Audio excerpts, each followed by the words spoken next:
Hi, Phil Aston here from Now Spinning Magazine with another album review. This is a looking back video in many ways. I did the Age of Atlantic, which was a famous compilation album from the early 70s, late 60s. And I do have a series planned looking at famous compilation albums, or sampler albums, sorry, not compilation albums, samplers. So especially the Island Records era, like Nice Enough to Eat, We Can All Join In, Bumpers, LP, etc.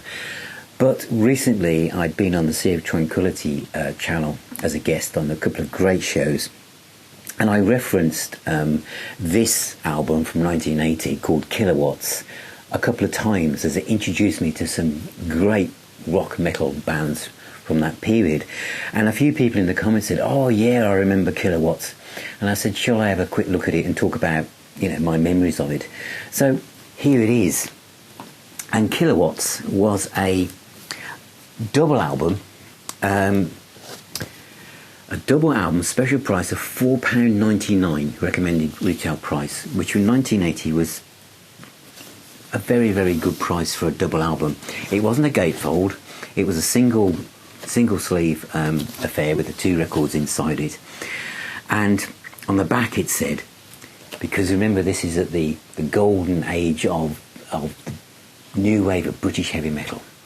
So all of us who were into rock music, who'd had to kind of traverse our way through punk and disco and everything, and feeling that a lot of our favourite bands were seen as dinosaurs, was on its way back with punk sensibilities that recharged it, and a whole new generation of bands were coming through, like Iron Maiden, Def Leppard, Saxon, Samson, etc. And a lot of the new bands were re-energised, like Gillan, etc. And we had labels like Heavy Metal Records, Neat Records, etc., all bringing out lots of brand new, garage entry style bands, the Tigers Pantang, and band I was with, the Handsome Beasts, etc. And some labels had been championing rock music for a while, and this was a chance for Epic and CBS to show that for all those new kids getting into rock music and heavy metal, that there was a lot of stuff for you to go out and get now. So EMI had Metal for Movers, and there's all sorts of ones. There's so many I could pick on, but this was one of the best. And on the back it actually said, "Heavy metal's back again. A decade. 10 years. 10 years. After the first power chord battalions went over the top and a sonic assault for the world's eardrums. Some might say it's returning to its proper place of supremacy in contemporary music. And you won't hear many arguments from me on that score," said Brian Harrigan, who obviously wrote for the Melody Maker back then. "Exactly why heavy metal and hard rock are back in such an open question, and that any answer is bound to be unsatisfactory. I'd rather tend the argument it never really went away, and it's never ever gone away since. No matter what has been thrown at the world of music, heavy metal, like country western, is just there in the background. And every so often the media picks up on it again, as Brian said. This collection is not merely a look back at the USA's greatest metal hits, because this is very USA centric.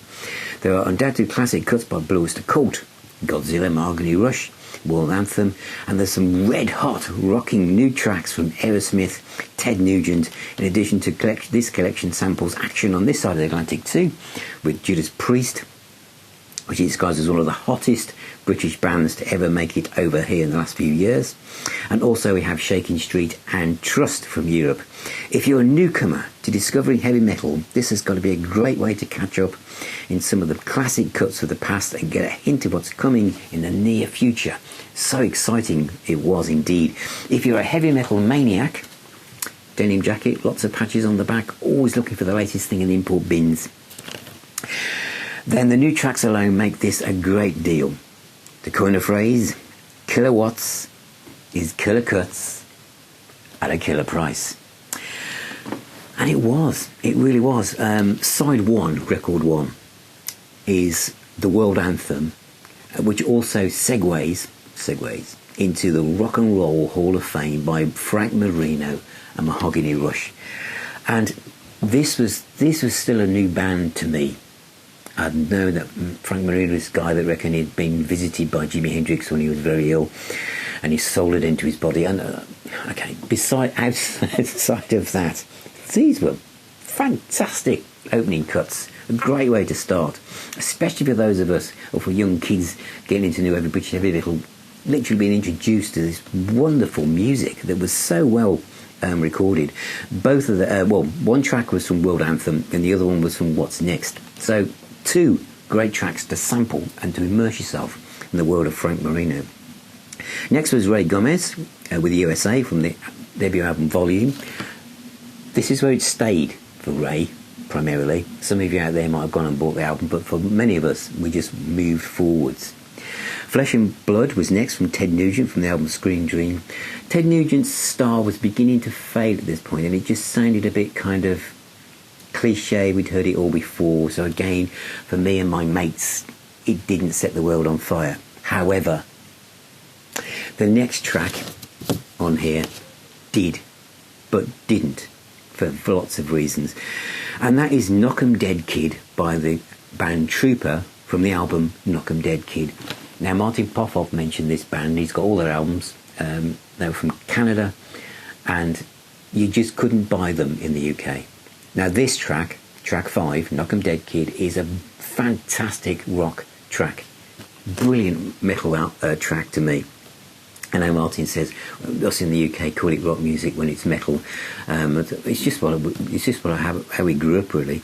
But that track by Trooper, everyone I knew bought this, and I knew a lot of people who bought this because of the price and what was on it. Loved that track, and we could not find any albums by Trooper. So you would think with CBS putting out a sampler for their catalogue that they would have thought that we need to make sure a few copies of the Trooper album are in the racks. Couldn't find it. And to this day, I love that track. And I've been talking to Martin, we looked at bands that hadn't made it outside of the host country. I really want to try and track that down again. Side 2 opens with some British action, which was Rapid Fire from British Steel by Judas Priest, and a typical kind of Exciter type Priest track. And it's great track.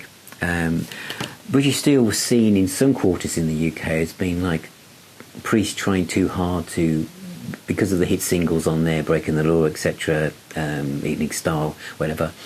Wrong track, isn't it? But you know what I mean.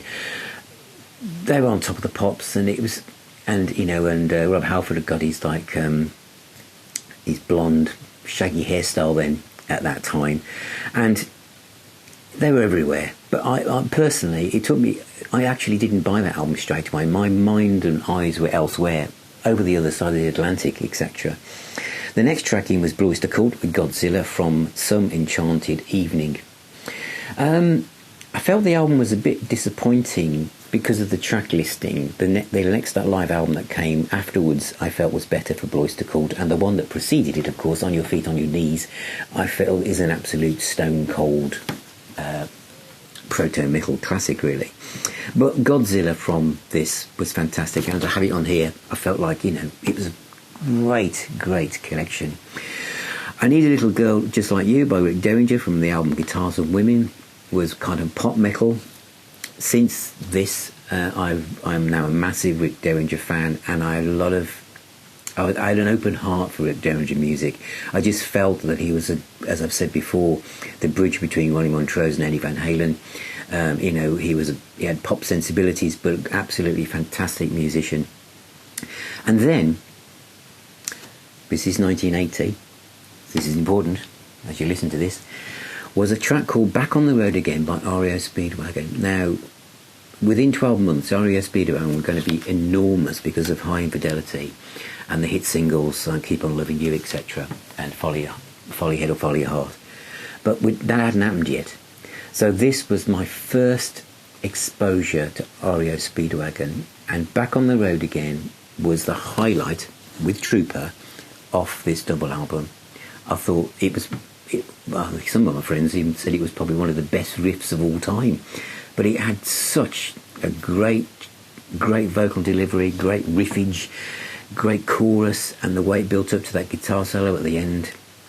It was a fantastic track, and I would still say that Back on the Road Again by REO Speedwagon, which was from a forthcoming double album called A Decade of Rock and Roll, which neatly summed up where REO Speedwagon were, but actually it was from the album 9 Lives, which is actually one of my favourite REO Speedwagon albums.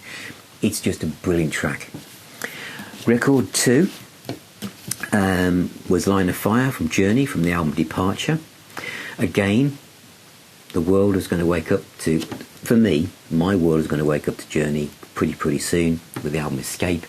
But there was still quite a hidden band in the UK for many of us, and that was a great track. Solid of Rock by Shakin Street from the album Shakin Street was okay, but it didn't set the world on fire for me.